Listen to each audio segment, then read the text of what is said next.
Hi, Zach Reiser here, and welcome back to another Bass Effects Review video. Today I am getting into a brand new pedal from Iron Ether, the FMeron.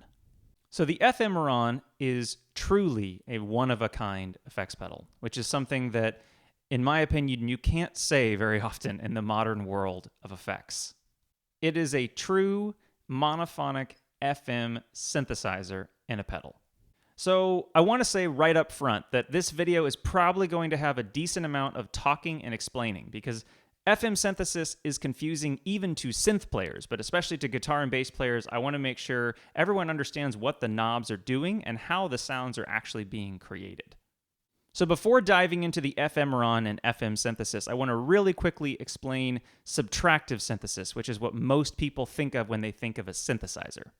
So in subtractive synthesis, you start with a very harmonically rich waveform like a sawtooth or a square wave, and then you use a filter to subtract away those upper end harmonics.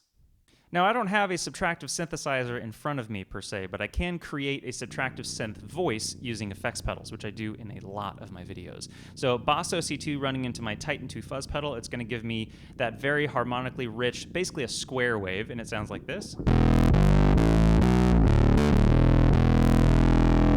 And then I'm going to run that into my Iron Ether Xerograph Deluxe low-pass filter, which is going to subtract away those upper-end harmonics.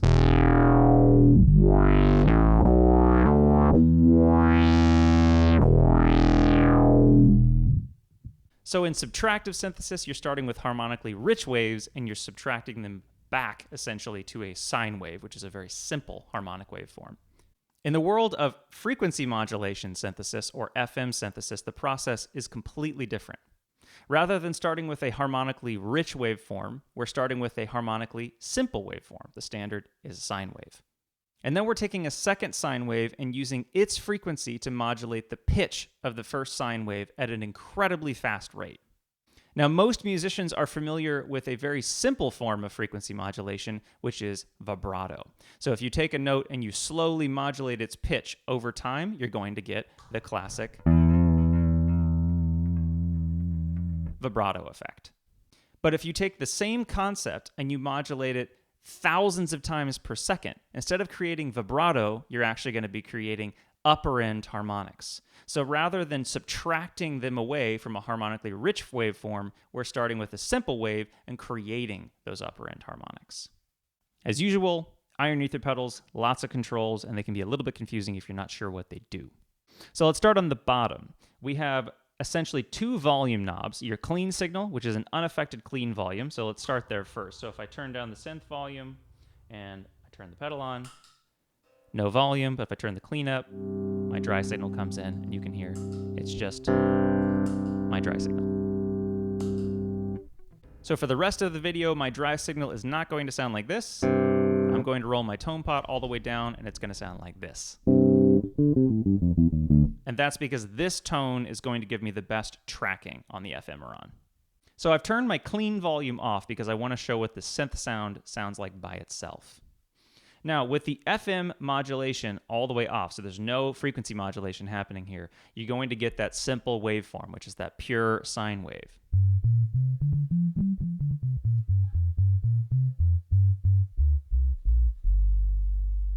Super pure and fat sine wave.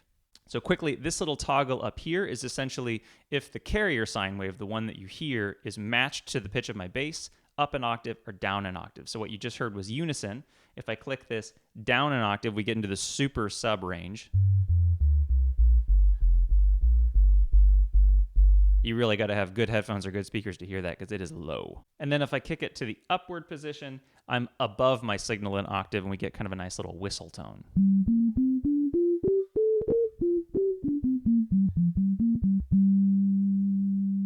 All right, it's time to finally get to the frequency modulation. So I have the frequency modulation turned up all the way because I'm controlling this knob now with my foot. I have an expression pedal plugged into the pedal, which is an awesome feature because if you want to manually control the frequency modulation, you can't really do it with your hand when you're playing guitar or bass. As I roll my foot forward, you're going to get more and more of those complex upper end harmonics.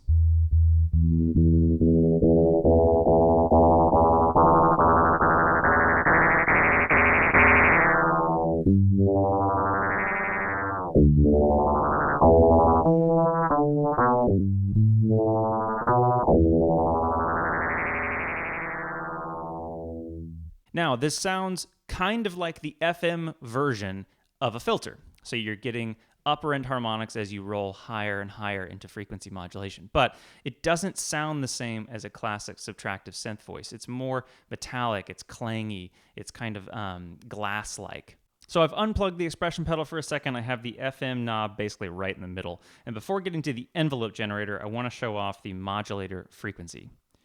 So this knob is essentially changing the ratio between the two sine waves, the one that you hear, the carrier, and the one that's frequency modulating, the modulator. Whenever it's matched to one of these numbers, 1, 2, 3, or 4, it's essentially a consonant interval. But if it's in between, it's very dissonant and kind of brash in the way that it sounds. So I'm just going to play a note and sweep through this knob a little bit.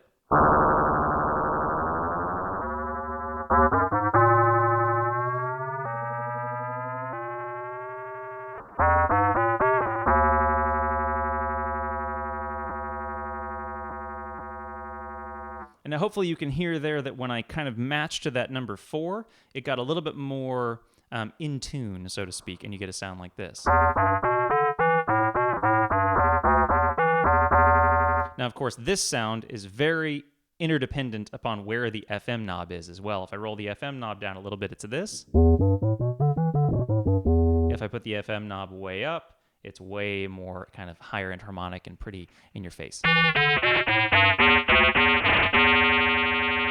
All right, it's time to finally get to the envelope generator, which is really what makes this pedal usable and awesome. So I'm going to leave the FM knob actually at 0 because I'm going to be using a built-in envelope generator to control how much FM I'm getting based upon my bass's dynamic range.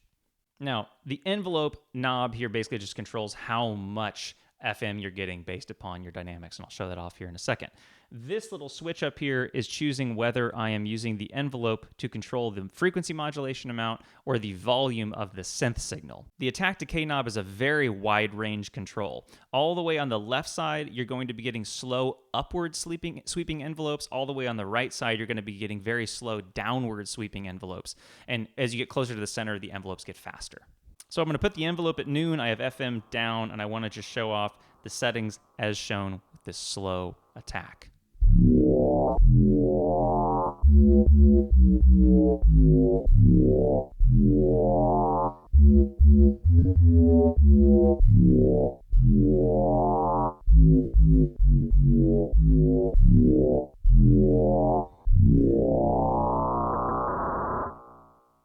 There is something so unique and cool about the sound of FM synthesis. It is totally different than any standard synth pedal that you're going to find out there. Same exact settings, except now the decay attack knob is on the right, so I'm getting a slow descending envelope instead.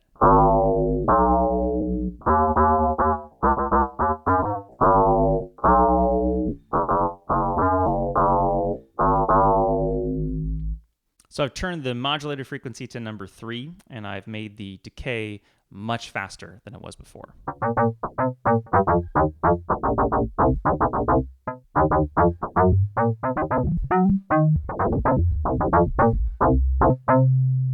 Modulator frequency on number 4, and now I've gone to a fast attack or a fast rising envelope with a little bit of delay from my Moog MF104 as well. I've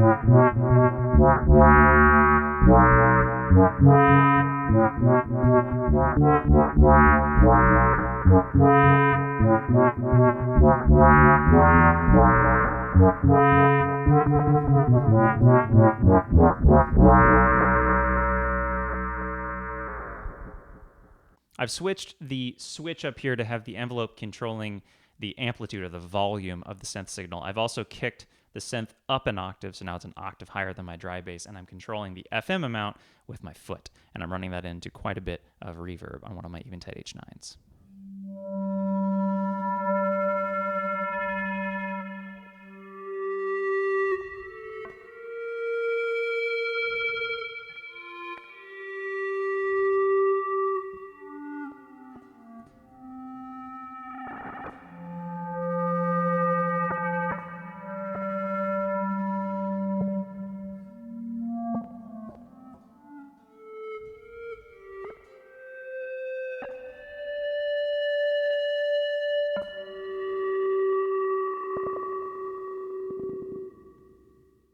So I put the carrier signal back to matching my dry bass. I also rolled my dry bass in a little bit here. And then I flicked that envelope switch back to frequency modulation. So I'm back to that kind of faster, snappy FM sound here. Sounds like this.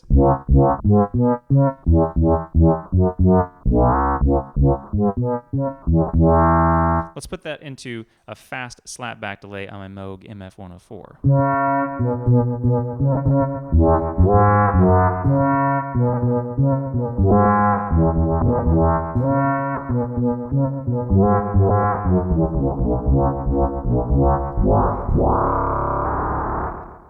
So this is a very interesting and cool little feature here. Most FM synthesizers do not have filters because it's kind of a different philosophy on how you choose to make your harmonic content. But I have a filter on my board. I have that Iron Ether Xerograph Deluxe. So now this is the exact same settings, but running into a filter. So an FM synthesizer running into a filter on my Iron Ether Xerograph.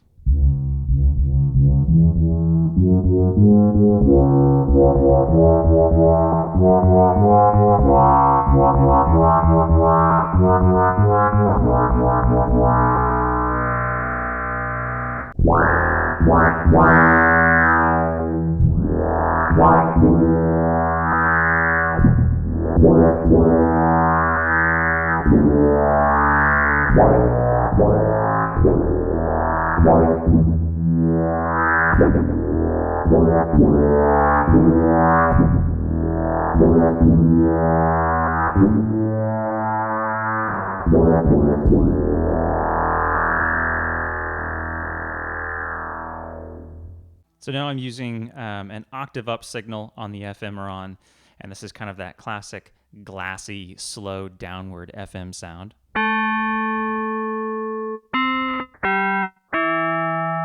And now running that into a very big black hole reverb on my Eventide H9.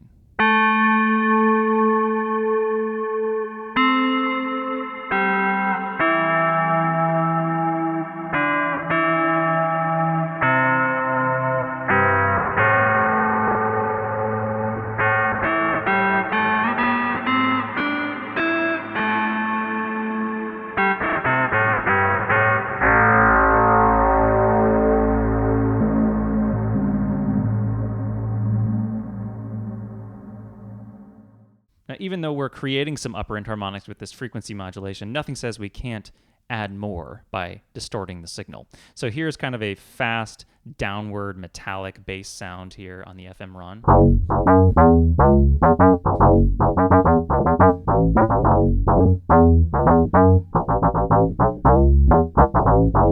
And let's run this into a bit of overdrive on my Source Audio Aftershock.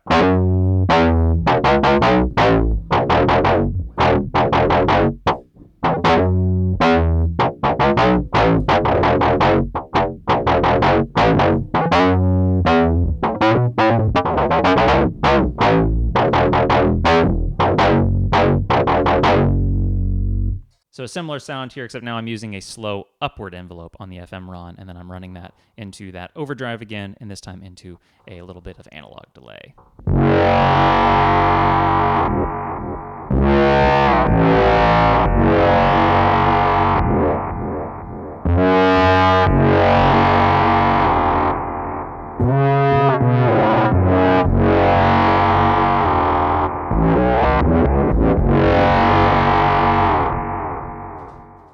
an even longer envelope and a little bit more frequency modulation. Sounds like this with a little bit of delay. But now let's mangle this and run it into a bit crusher on my Strymon Mobius.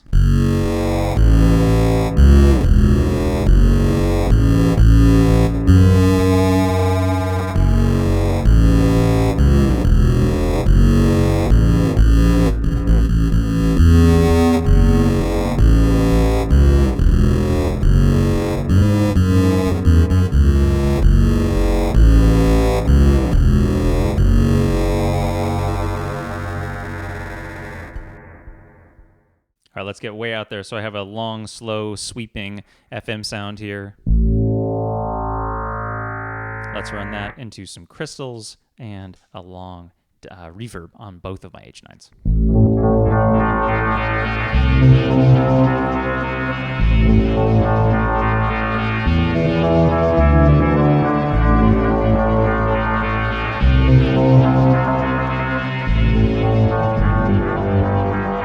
Just for fun, let's add some overdrive on top of that here with the Source Audio Aftershock.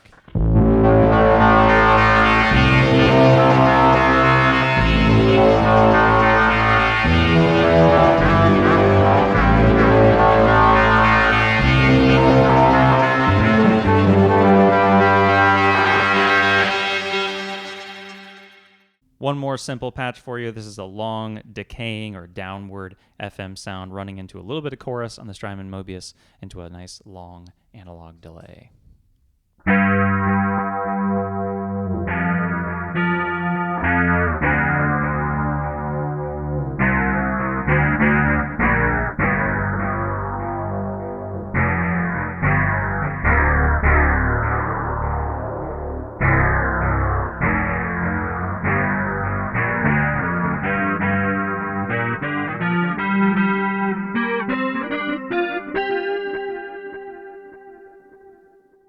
That is my demo of the Iron Ether FMeron, an incredibly unique FM synthesis pedal. Thank you for bearing with me through all the talking. I hope that you enjoyed this video. I hope you found it informative, interesting, or maybe even useful.